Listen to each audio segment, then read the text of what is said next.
Salve and welcome to our NeoPsychology course. I'm Lord Salvator and today we're going to be discussing fear and confidence. In our last episode we talked about shame originating from disappointment of the self of the fear of rejection. So let's talk about that. Fear is always retraceable to one basic need, the need to survive. When you take good care of yourself, both mentally and physically, you increase your chances of survival. So why do we want to live? And I think that right there is the crux of the issue. The creme de la cremation. How do the fires of death compare to the life of struggle? Someone without an incentive, a reason, a goal, a creed, is more likely to not overcome their challenges, including fears. When a goal becomes more important than being alive, however, the goal itself becomes life. So this can lead to two scenarios. Either you have an obsession, or alternatively, you find your balance. The reason many people persevere through fears and tragedy is because they have an obsession, like a parent obsessed with their kid. Now whether that specifically is a healthy obsession or not is something we'll get into in episode 9. But nonetheless, it is a fact that one can be captivated by incentive alone. Frivolous things, on the other hand, do the opposite. Those who worry about little things tend to lose the battle with fear. And that's a very interesting dichotomy to have. Now let's talk about Phobos. If the name seems familiar, that's because besides being the Greek god of fear, it's also the name of one of Mars's 2 moons. And just in case you didn't know, many planets have moons, and moons are satellites. Satellites can be any smaller object in orbit around another mass. But here's where it gets interesting. The Greek god of fear is directly related, seen as a brother to the goddess Harmonia, which as you could guess is the goddess of harmony. Other siblings include Eros, the goddess of love, and Deimos, the god of terror.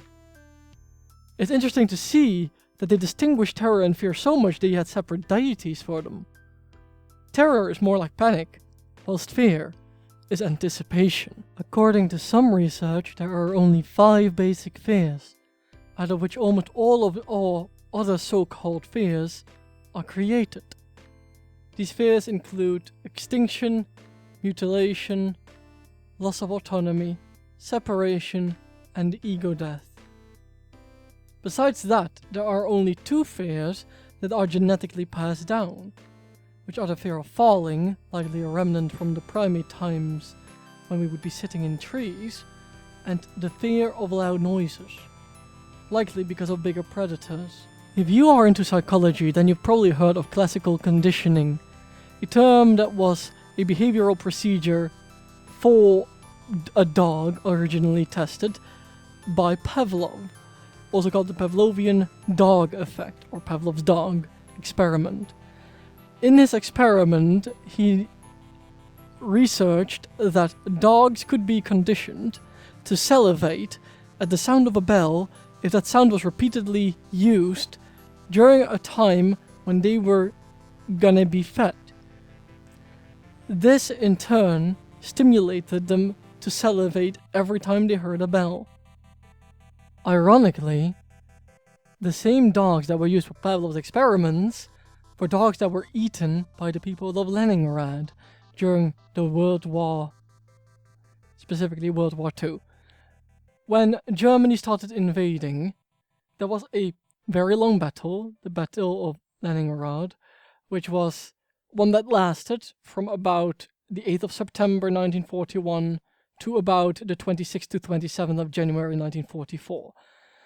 And in this specific scenario, if you don't know yet, in World War II, when Hitler invaded the Soviets, which is modern-day Russia, of course, when Hitler invaded the Soviets, the main problem with that was the food rations for both parties, really, especially considering there was a very strong winter. But of course, the people of Russia were more, the Soviet Union at the time, were more used, more adapted to the cold weather, which meant that they were more likely to be used to starving, including the fact that they were a communist nation. So, yeah, communism, starving is kind of a 2-package deal a one package deal, sorry. 2 in 1 pack. But this brings us to the very interesting idea, which is that in the end, I think we all eat our dogs. We try to find answers that help us to establish why we are afraid, but by doing that, we end up being consumed by the fear itself. Because you're looking for an answer to a question that does not exist. Because the question shouldn't be why are we afraid? The question is, how come we're afraid of the things we are afraid of? Specifically. So not why are we afraid in general. It's a very important distinguishment.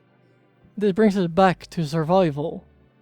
The idea that survival might be the driving force behind every single thing we feel. Well, perhaps not every single thing, but at least most of our physical processes and